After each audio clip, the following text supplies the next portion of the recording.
ಹಿ defeated Ravana very easily. ಶ್ರೀರಾಮನ್ನ ಬಿಟ್ಟರೆ ಇನ್ನೊಬ್ಬ ಮಹಾರಾಜ ರಾವಣನ್ನ ತುಂಬಾನೇ ಈಸಿಯಾಗಿ ಸೋಲಿಸಿದ್ದ. ಅದು ಯಾರು ಅಂತ ತಿಳ್ಕೊಳ್ಳೋ ಕುತೂಹಲ ನಿಮಗಿದ್ರೆ ಈ ವ್ಲಾಗ್ನ ಕಂಪ್ಲೀಟ್ ಆಗಿ ನೋಡಿ. Today we are going to a place in Mandla district which is in Madhya Pradesh where Ravana was defeated but not by lord Rama. The king who defeated Ravana very easily is none other than Kartavirya Arjuna. ಆ ರಾಜಂಗೆ ಇನ್ನೊಂದು ಹೆಸರಿತ್ತು.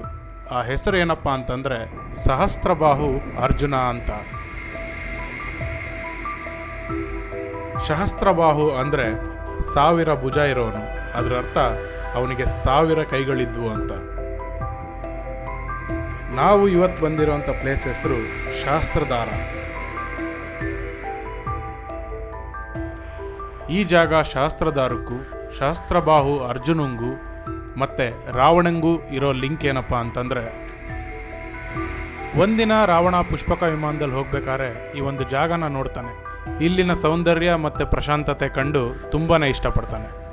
ಇದೇ ಜಾಗದಲ್ಲಿ ಶಿವನ ಪ್ರಾರ್ಥನೆ ಮಾಡಬೇಕು ಅಂತ ನಿರ್ಧಾರನೂ ಮಾಡ್ತಾನೆ.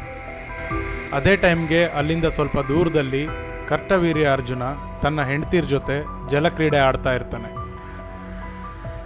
ನೋಡ್ತಾ ನೋಡ್ತಾನೆ ರಾವಣಂಗೆ ಆಶ್ಚರ್ಯವಾಗೋ ರೀತಿಯಲ್ಲಿ ನರ್ಮದಾ ನದಿ ಹರಿವು ನಿಂತೋಗುತ್ತೆ. ರಾವಣ ಇದಕ್ಕೆ ಕಾರಣ ಏನು ಅಂತ ಹುಡುಕಕ್ಕೆ ತನ್ನ ಸೈನಿಕರನ್ನ ಕಳಿಸ್ತಾನೆ. ಆಗ ರಾವಣನಿಗೆ ಗೊತ್ತಾಗೋ ವಿಷಯ ಏನಪ್ಪ ಅಂತಂದರೆ, ಮಾಹಿಷ್ಮತಿಯ ರಾಜ ಕರ್ತವೀರ್ಯ ಅರ್ಜುನ ತನ್ನ ಹೆಂಡತಿಯರನ್ನ ಖುಷಿಪಡಿಸ್ಬೇಕು ಅಂತ 1000 ಕೈಗಳಿಂದ ನರ್ಮದಾ ನದಿಯ ಹರಿವನ್ನೇ ನಿಲ್ಲಿಸಿರ್ತಾನೆ. ಇದೆಲ್ಲ ಕೇಳಿದ ಮೇಲೆ ರಾವಣನಿಗೆ ತುಂಬಾ ಸಿಟ್ಟು ಬರುತ್ತೆ. ಕೋಪದಿಂದ ರಾವಣ ಕರ್ತವೀರ್ಯ ಅರ್ಜುನ ಇರೋವಂಥ ಸ್ಥಳಕ್ಕೆ ಹೋಗಿ ನನ್ನ ಜೊತೆ ದ್ವಂದ್ವ ಯುದ್ಧ ಮಾಡು ಅಂತ ಆಹ್ವಾನ ಕೊಡ್ತಾನೆ. ಇಬ್ಬರ ನಡುವೆ ತುಂಬ ಭೀಕರ ಯುದ್ಧ ಆಗುತ್ತೆ. ಆದರೆ ಆ ಯುದ್ಧದಲ್ಲಿ ರಾವಣ ತುಂಬಾ ಈಸಿಯಾಗಿ ಸೋತೋಗ್ತಾನೆ. ಸೋತ ರಾವಣ ಅವತ್ತು ಕರಟವೀರ್ಯ ಅರ್ಜುನಂಗೆ ಕೈದಿಯಾಗಿರ್ತಾನೆ. ತನ್ನ ಬಲಿಷ್ಠ ಮೊಮ್ಮಗನ ಈ ಅವಸ್ಥೆ ಕೇಳಿದ ಪುಲಸ್ತ್ಯ ಮಹರ್ಷಿ ರಾಜ ಕರಟವೀರ್ಯ ಅರ್ಜುನಂಗೆ ತನ್ನ ಮೊಮ್ಮಗನ್ನ ಬಿಡುಗಡೆ ಮಾಡುವಂತ ವಿನಂತಿ ಮಾಡ್ತಾರೆ. ರಾಜ ಕರಟವೀರ್ಯ ಅರ್ಜುನ ಪುಲಸ್ತ್ಯ ಮಹರ್ಷಿಯ ಆ ಒಂದು ವಿನಂತಿಗೆ ಸಮ್ಮತಿಸಿ ಪ್ರೀತಿ ಮತ್ತು ಗೌರವದಿಂದ ಅವರಿಬ್ಬರನ್ನು ಬೀಳ್ಕೊಡ್ತಾನೆ.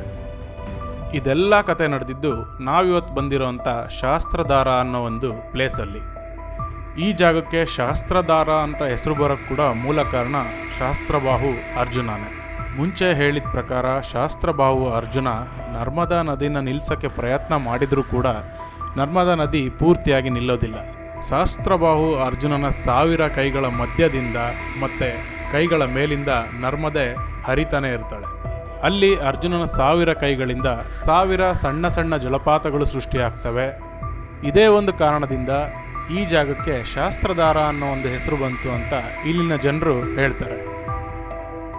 ಈ ಕತೆಗೆ ಸಾಕ್ಷಿ ಅನ್ನೋ ರೀತಿಯಲ್ಲಿ ನದಿ ಮಧ್ಯದಲ್ಲಿ ಒಂದು ದೇವಸ್ಥಾನ ಕೂಡ ಇದೆ. ಅಲ್ಲಿಗೆ ಬ್ರಿಡ್ಜ್ ಕೂಡ ಕಟ್ಟಿದ್ದಾರೆ. ಆ ದೇವಸ್ಥಾನದ ಹೆಸರು ಕೂಡ ಶ್ರೀ ರಾಜೇಶ್ವರ್ ಶಾಸ್ತ್ರ ಅರ್ಜುನ ಭಗವಾನ್ ಮಂದಿರ್ ಅಂತ.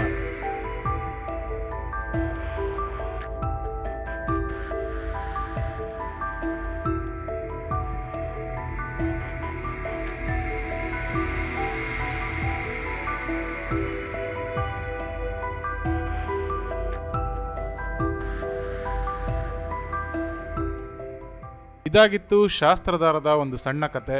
ಮುಂದಿನ ವಿಡಿಯೋದಲ್ಲಿ ಮತ್ತೆ ಸಿಗೋಣ. ಅಲ್ಲಿವರೆಗೂ ಟೇಕ್ ಕೇರ್.